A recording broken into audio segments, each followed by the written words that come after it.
नमस्कार मित्रांनो, मी स्वराज जगोर मालकून राजनाथ दळवी. आज आपण आमचे मित्र कांगणे फॅमिली यांच्याकडे आलेलो आहे. तुमची ओळख करू द्या.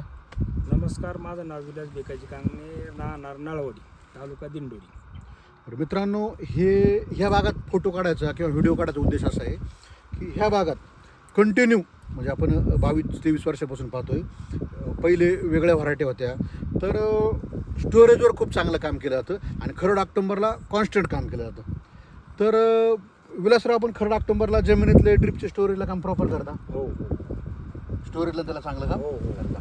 मग त्याचा इम्पॅक्ट काय वाटतं तुम्हाला? काही त्या कामाचा फायदा काय? का हे काम आहे ना, हे खरं तर खरडलाच केलं पाहिजे. खरडला त्याची ती काडीचा गेज असेल किंवा ती बागाचं स्टोर असेल किंवा हे असेल, मग ते कसं होतं 70% काम आता आहे आणि 30% पुढे ऑक्टोबरला ऑक्टोबरला आहे. 70% आता म्हणजे प्राधान्य दिलंच पाहिजे या कामाला. तुमचे बागाची हेल्थ असेल, खोड असेल, काडी असेल, पानं असतील, ते एकदम जर सशक्त असेल तर नक्की त्याला पुढं व्हरायटी कोणती असो अडचणच नाही असं. बरोबर. हा, म्हणजे आता विलासराकडे आपण पाहतोय की सीझनला सुंदर माल असतो. आता लास्ट सीझन आहे, प्रचंड पावसाचा सीझन होता तुमचा. 2025-26 गेला.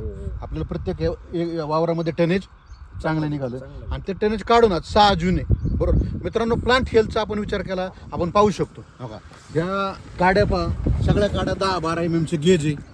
10 mm 12 mm गेज आहे. आणि खोडं पहा तुम्ही, गोल गरगरीत खोडं आहे, प्रचंड बायोमास स्टोअर आहे त्याच्यामध्ये. म्हणजे हेल्दी प्लांट आहे आणि आदर्श काम आहे कांगणे फॅमिलीचं.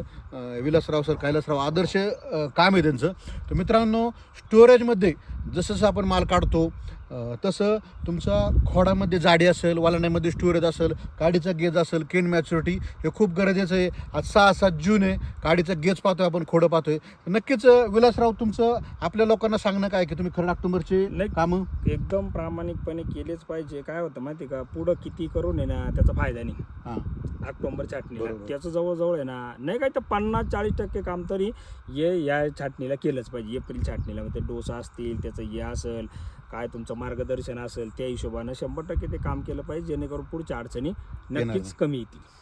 तर चालेल मित्रांनो, नक्कीच जर तुम्ही स्टोरेजवर काम केलं तर जीर्ण माल बनवणं, वजन, साखर ह्याच्यामध्ये खूप जमीन आसमानचा फरक पडतो.